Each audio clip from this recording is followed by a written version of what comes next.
Welcome to the deep dive.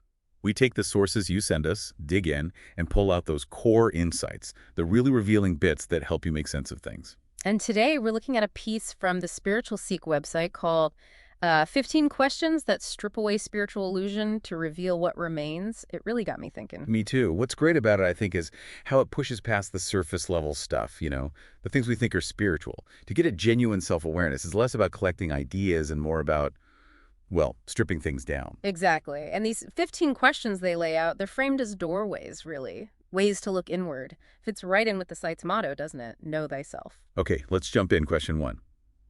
When the ache of solitude arises, what is the awakened heart's response? That feeling of aloneness. Hmm. It's something most people try to run from, wouldn't you say? Oh, absolutely. Our culture practically demands constant connection, constant noise. Solitude often gets painted as, well, loneliness, something negative. But this article flips that. It calls solitude the presence of infinity. That's quite a shift in perspective, from empty to incredibly full. Right. The idea is that the ache isn't proof you're abandoned. It's more like an invitation, as they put it, an invitation into your own inner vastness. When everything else fades, what is actually there? Maybe not nothingness. Maybe potential. Like that analogy they used the master calligrapher facing a blank sheet. It's not lacking something, it's pure potential, right? And if you can stay with that feeling, stop trying to escape it, the article suggests something really profound can happen. What felt like a cage becomes a kind of sanctuary. A space where you connect with something constant inside, that intimate companion, which is awareness itself. That's the idea, unchanging awareness. Okay, moving to the second question, and this one, well, it hits close to home for many, I imagine. When life falls apart, what is life truly asking of us? We all have those times, don't we? Definitely. And the default reaction is often overwhelm, maybe feeling like a victim. Or if you're on a spiritual path, maybe you start thinking, what did I do wrong? Or my practice isn't working. Yeah, that's easy to do. Yeah. But this piece suggests something different. Not punishment, but revealing us. What I found really insightful is the idea that these disruptions can be almost surgical, Right. precise, removing what's unnecessary, maybe with some kind of intelligence we don't immediately grasp. It's like clearing away debris to see what's underneath. It makes me think of that image, the master swordsmith, all that hammering, the fire. It looks destructive, but it's actually forging the true shape, the strength of the blade. Exactly. Destruction leading to form. So the shift it encourages is huge. Instead of getting stuck asking, why me? The question becomes, okay, what is this revealing in me? So disruption becomes a teacher, a demanding one sometimes, but a teacher. A powerful one. Okay, question 3 tackles something really fundamental. How do we relate to personal desire without being consumed or corrupted by it? Desire feels like such a tricky area, especially spiritually. It really does. So many traditions seem to say, get rid of desire, transcend it. But this article takes a different tack. It sees desire more as energy in motion, life force, something natural. And it contrasts, just blindly chasing every whim or totally clamping down on desire with a more mature approach, calling desire a messenger.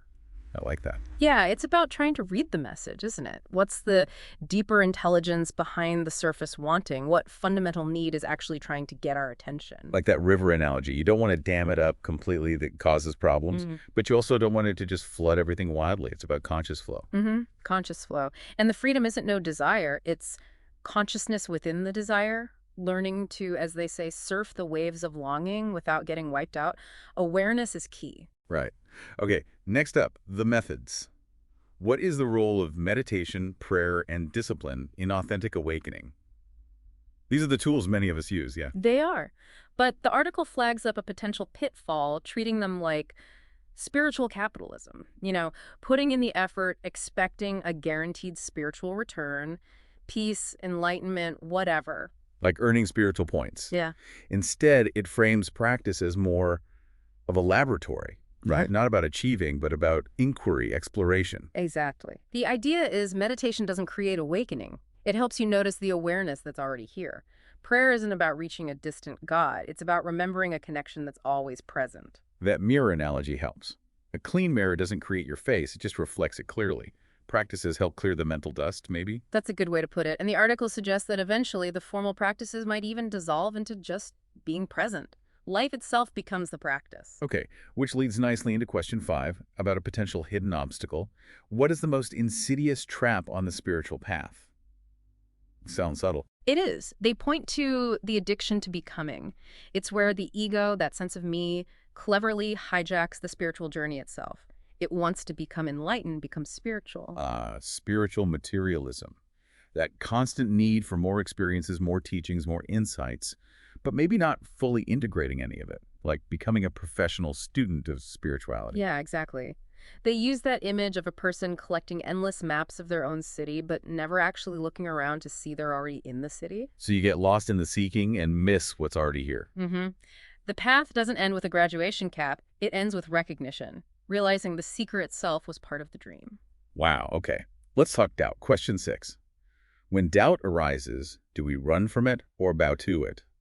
Doubt often feels like the enemy of faith, doesn't it? It really does. In many circles, it's seen as weakness, a lack of commitment. But this article offers a fascinating twist, calling doubt the midwife of faith.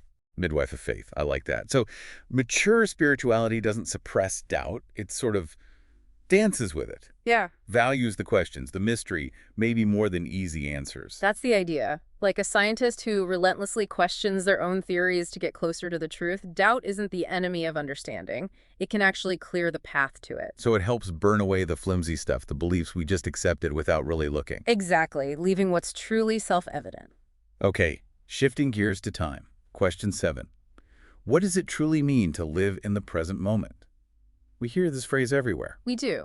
And it often gets reduced to mindfulness techniques, which are useful, of course. But the article points to something deeper, that presence isn't a state to achieve, it's the reality. There is only now. So past and future are just thoughts, stories happening within this timeless awareness. Essentially, yes, mental constructs. So living in the present isn't just about managing your thoughts. It's about recognizing yourself as this presence, this awareness that isn't actually seeking anything because it's already whole. Like that artist lost in the flow of painting. Totally absorbed, time just disappears. That kind of absorption points to it. And the key takeaway is that this eternal now isn't some exotic state. It's our natural condition, just often overlooked because we're so busy chasing thoughts. Right. Okay, number 8 addresses guidance. What defines a healthy student-teacher relationship? A lot of people look for teachers on this path. And it's natural to do so. But the article gives a really important caution about projections, putting teachers on pedestals, expecting them to be perfect saviors. That's often about our own unmet needs. It says authentic teachers point beyond themselves, right? Towards the shared truth. They're not trying to collect followers, but to foster equals. Exactly. And the real teaching, the transmission, often happens in the quiet spaces, in the shared presence, not just the words. Like the gardener analogy. They facilitate the conditions for growth, but they don't make the plant grow. That's a great way to think about it. Transparency to the flow. And the mature student learns to draw wisdom from everywhere, ultimately trusting the truth within themselves. Life becomes the ultimate teacher. Okay, now for a really subtle one, number 9. How does ego co-opt even the purest insights? How can even awakening get twisted? It's the ego's ultimate survival tactic, according to the article. It identifies with the awakening. It trades its old ambitions for new spiritual ones. I am the awakened one. The spiritual ego. That sounds tricky to spot because it probably looks very spiritual on the outside, using peak experiences as badges of honor. Precisely. A subtle claim of, I've arrived. The article uses the image of a snake holding onto its shed skin as proof it has evolved. It's still attached. Whereas true realization involves seeing there's no separate I to be realized in the first place. The awakened one concept just dissolves. Often with a sense of release, even humor, yeah. Okay, 10th question. How do we discern truth in a world of conflicting wisdom? So many paths, so many teachings. How do you navigate that? The article suggests thinking of different traditions as different dialects of the same underlying wordless truth. Each offers a unique flavor, a unique perspective on the same reality. So the mature approach isn't about picking the one true path, but learning to hear the underlying harmony, the silence behind all the different songs. That's a lovely way to put it. Like those 7 rivers from one source, each nourishing its own landscape, but all heading to the same ocean. Unity in diversity. Exactly. So your loyalty shifts from a specific teaching to the truth itself, wherever you find glimpses of it. You learn to appreciate the different flavors. Right.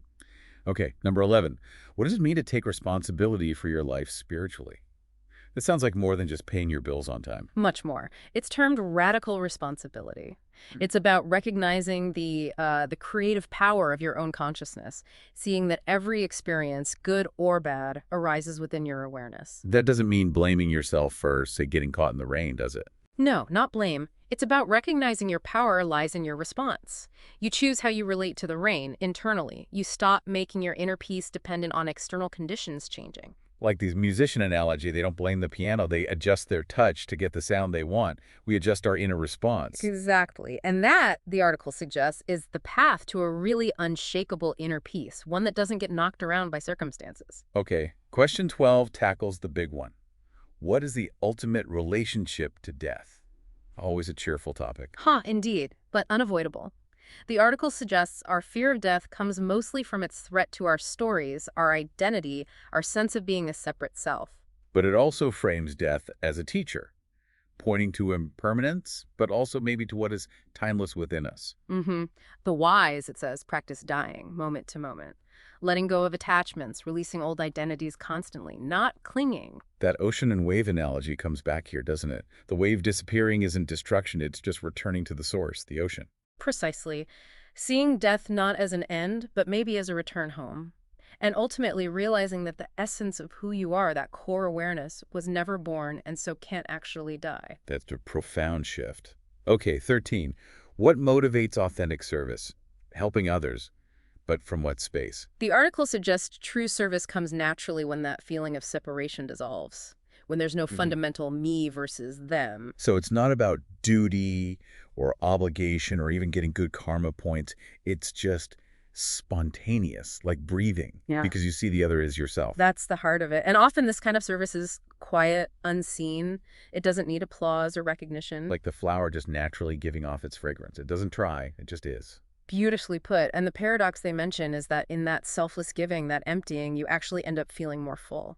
Interesting. Okay, 14th question.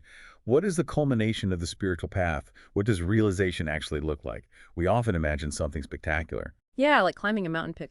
But the article suggests it's often more like a descent, a falling away of the artificial, the striving to reveal what was always naturally there. So less about adding something new, more about uncovering the ordinary, maybe. Integration, simplicity, realizing you already had what you were looking for. Exactly. That feeling of frantic searching just drops away.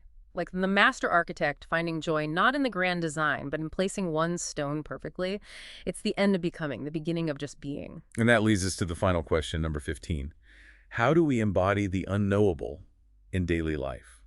Living with mystery. Yeah, this is about integration. It's not about figuring everything out, solving the mystery of existence. It's about learning to dance with it comfortably. Embracing paradox.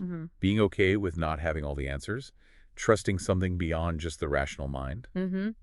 Like the jazz musician improvising. They know the structure, but they play freely within and beyond it, trusting the flow. It's about holding beliefs lightly, meeting each moment fresh. And that final thought. We're not observers of the mystery. We are the mystery exploring itself. Powerful, isn't it? And just to round it off, they include that little self-test, the 6 statements. Things like, reality is illusory. I am in the world but not of it. Questioning everything. Relativity of good and evil. Right. A little check-in for yourself. See which ones resonate. 0 checked, maybe sleeping soundly. All 6, maybe indicating awakening.